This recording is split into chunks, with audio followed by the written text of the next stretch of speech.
Whose name was hidden in one of the episodes? Is there more to Kate and Anthony's pinky touching than simple yearning? And which movie inspired the pond scene in the series? Keep watching to find out all the small details from Bridgerton Season 2. Spoilers in the opening credits. It's a small detail, but the opening credits have changed. As each season shifts focus on different siblings, so do the credits. The second season was showing different things that were all references to Anthony. First, on the opening Bridgerton tree, we see a focus on the name Viscount Anthony Bridgerton. Next reference is a clock. Anthony's most prized possession is the clock he got from his father. He's constantly checking time as he's obsessed with it ever since his father passed away. Another reference in the opening sequence is a horse carriage. This is actually a reference to an accident that takes place in the book. The show's version of Kate's accident is her falling from a horse. However, in the book, Kate gets crushed by a horse carriage, which results in her breaking her leg. This is when Anthony realizes he can't lose Kate and that he's in love with her. The opening also has a shot of the Pall Mall hoop and ball. It references the iconic Pall Mall game that takes place in episode 3. Not only is this scene iconic in the show, but it's big for the book fans and the author of the books. Julia Quinn talked about how important the Pall Mall scene is for her. "I'm very hands-off, but one of the few things where I've made my opinion well known was that scene had to be in there. The Pall Mall play shows us rivalry not only between the Bridgerton siblings, but also the wonderful dynamics of Kate and Anthony. They riled each other up and teased each other until they fell into the mud together. It's where we first get a glimpse of how fantastic these two could be together, so the Pall Mall scene is truly crucial for their love story." New season, new look. Season 2 was all about Anthony. He was on the marriage market looking for his perfect viscountess, and he needed to look adequate to his quest. Compared to his bachelor life in Season 1, this time he meant serious business, which meant losing the sideburns. The showrunner, Chris Van Dusen, said he did it on purpose, to show Anthony's transition from party boy to leading man. Fans' opinions varied on them, but we gotta say, leaving them behind meant a serious glow-up for Anthony. References to the mastermind behind Bridgerton. The TV show Bridgerton is based on the books of the same name by Julia Quinn. The source material and nearly all of our beloved characters came from her writing. She wrote 8 books, with each book focusing on a different sibling. So what is the better way to honor this mastermind behind the story than to mention her in the show? Quinn's name gets flashed in passing on our screens in Season 2. We can see a nod towards Quinn as Anthony goes through his handwritten list of potential future wives. In a close-up shot, we see the words Lady Julia, a romantic, crossed out, and underneath that, Miss Quinn, an exceptional writer. As Anthony was looking for someone who was educated and liked reading, we think that this Miss Quinn could have been quite a good match for him.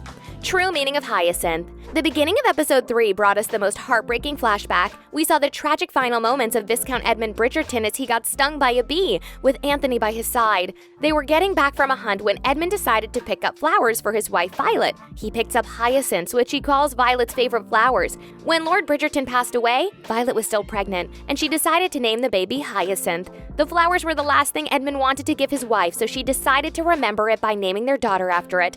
Hyacinth is the youngest Bridgerton, but maybe if we wait long enough, we'll see her enter the marriage market as well. Meaningful pinky touching. When Netflix promised us a proper slow burn for Season 2, we had no idea what was coming. But we got the most amazing longing and learning and near touches between Kate and Anthony that made us all lose our minds. One of those moments happened when Anthony was just passing past Kate. These two didn't even speak properly, but their pinkies were stretching to touch each other as soon as they were in each other's proximity.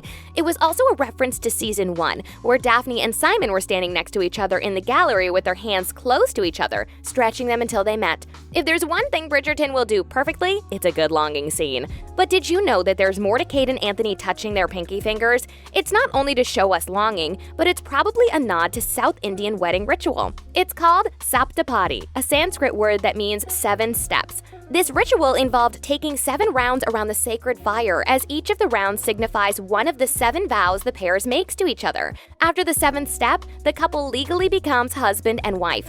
It's a South Indian tradition for a couple to make these rounds south. Throughout the whole ritual, the groom is leading the bride by her pinky finger around the fire. This is a hint that Kate and Anthony were destined to be married all along. Flowers of passion. There are many instances where the ladies of Bridgerton can be found engaged in embroidery. In Season 1, Lady Bridgerton is working on a piece for Daphne. When Anthony came up to her, she explained that she was stitching tulips, which symbolized passion. Then she adds, "Perhaps your bride would like some too." In Season 2, we can see tulips again, as it's the flowers Anthony brings to Kate right after she wakes up. During the time Kate was comatose, Anthony realized how deep the feelings for Kate truly are. After he talked with his mother, it's safe to say that the passion for Kate grew even stronger as he realized that he can't lose her. We hope that sometime later in their loving married life, Anthony reveals to her why he decided to bring her those special flowers that day.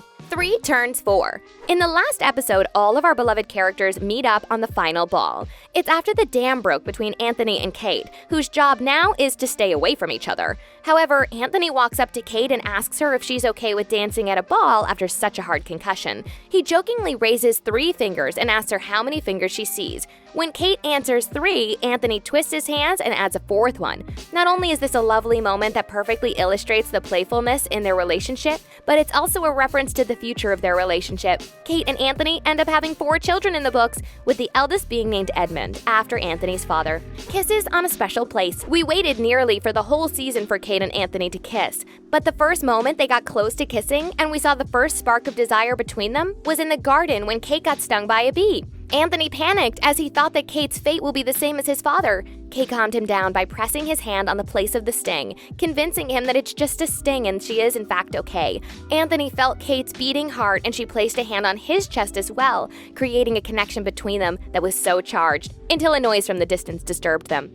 Anthony remembered this moment and that place on Kate's chest. In the last episode at the very end where we see Kate and Anthony enjoying their marital bliss in the bed, Anthony leans down to kiss Kate's chest on the exact place where she got stung. Who would have thought Anthony would turn out to be such a romantic by the end of the season? References to the longing blueprint. When you think of classic English period dramas, Pride and Prejudice is probably one of those that comes to your mind. It's the blueprint for dramas that are all about courting, romance, and yearning. The second season of Bridgerton was full of that as well, so the showrunners made a few references to the iconic Pride and Prejudice movie. First was when Anthony was helping Kate to get out of the boat. It's in fact the first time these two hold hands, which completely messes up Anthony's head. It's probably a nod toward the scene where Mr. Darcy helps Elizabeth get into the carriage, and later flexes his hand to compose himself. A few moments later, Anthony stumbles over Sharma's corgi, Newton, and falls into the pond. He hoists himself up on the land as both Edwina and Kate stare at him. Kate then whispers to her sister that it's not proper to stare while doing the very thing.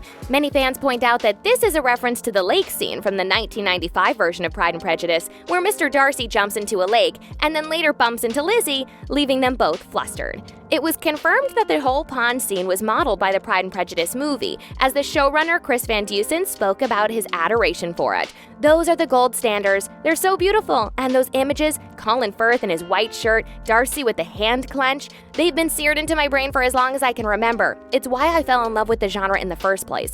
Another nod to the movie is when Anthony goes over to Lady Danbury's house to look for Kate after their night spent together. He realizes his feelings for Kate, and after spending a night with her, he goes out to ask her to marry him. It was raining that day, just as it was raining in Pride and Prejudice when Mr. Darcy revealed his true feelings and proposed to Elizabeth. So, are there any other Easter eggs you've caught yourself? Let us know in the comments down below. Thank you all for watching. Bye!